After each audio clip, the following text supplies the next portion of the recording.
आप सबको नमस्कार मित्रों। पिछले दिनों माननीय सांसद जी द्वारा दिए गए संवाहन को लेकर और बहुत सारे सवाल हमारे एक मित्र ने खड़े किए थे। मैं बहुत विनम्रता पूर्वक बताना चाहता हूं कि माननीय सांसद जी ने जो संवाहन दिया था 15 दिन पहले जैन समाज में गमी होने के बाद किसी कारण से जब हमारा बड़ा संवाहन नहीं पहुंच पाया तो हमने छोटे संवाहन को भेजकर और वो अंतिम संस्कार करवाया था।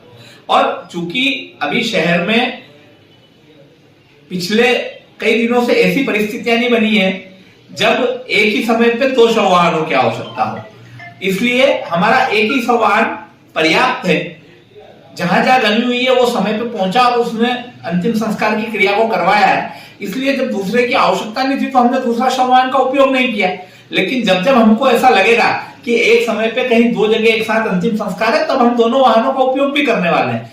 कुल मिला के मेरा बहुत विनम्रता पूर्वक आग्रह यह है कि हम ये चाहते हैं, भगवान ना करे हमको दूसरे संवाहन की जरूरत पड़े शहर में, एक ही संवाहन से हमारा काम हो जाए। हम तो पॉजिटिव सोच रखने वाले लोग हैं और पॉजिटिविटी के साथ ये आग्रह करते हैं कि कम से कम संवाहनों की जरूरत पड़े। इसलिए मेरा बहुत विनम्रता पूर्वक यह आग्रह है कि इस तरह के दुष्प्रचार से हमको बचना चाहिए जब तक हमको पूरी जानकारी नहीं हो।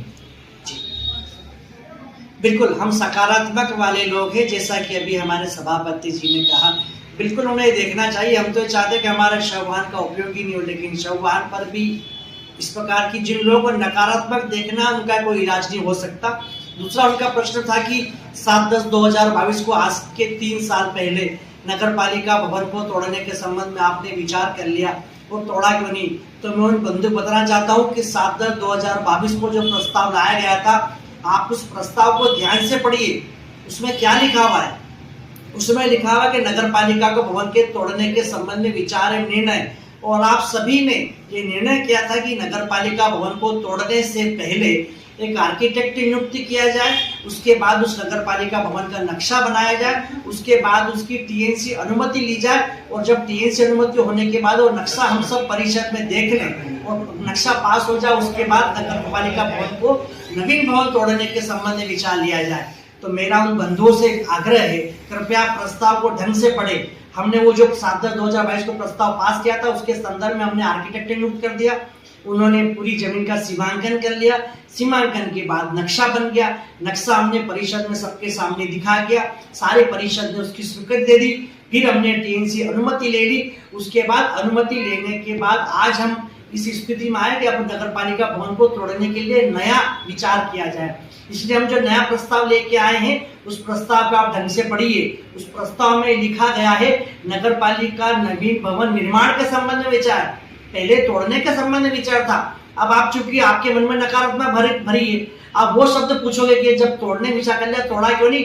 तो मैं बताना चाहूंगा आपको कि यदि उस समय नगर पालिका भवन को तोड़ देते तो वहां पर कई दुकानें संचालित हो रही है, वहां नगर पालिका यात्री प्रक्षालय बना हुआ है और वहां पर कई ऐसे व्यापारिक प्रतिष्ठान या कई हमारे नगर के नागरिक बंधु जहां वीडियो चला रहे हैं उन सब के व्यापार पर विपरीत प्रभाव पड़ता। इसलिए हमने वो नहीं तोड़ा। आज हम इस स्थिति में आ गए हैं कि हमारे पास नक्शा तैयार है, अनुमति तैयार है, हम तोड़ दें। लेकिन मैं बड़े ये कहूंगा कि आपको इस संबंध में कोई जानकारी नहीं है, आप कुछ तो भी बस केवल नकारात्मक फैलाना, नगर की जनता को आप इस प्रकार से भ्रमित करना कि नगर पालिका कुछ नहीं कर रही है।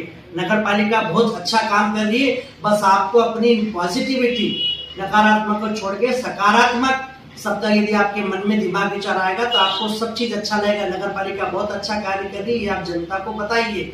ये मेरा आपका जवाब है।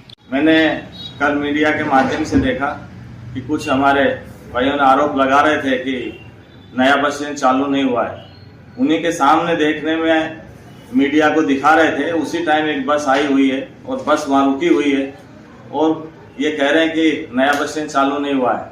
मैं उनसे आग्रह करूँगा कि झूठे आरोप नहीं लगाएं, आप अच्छी तरह से देखें कि नया बस स्टैंड चालू है कि नहीं।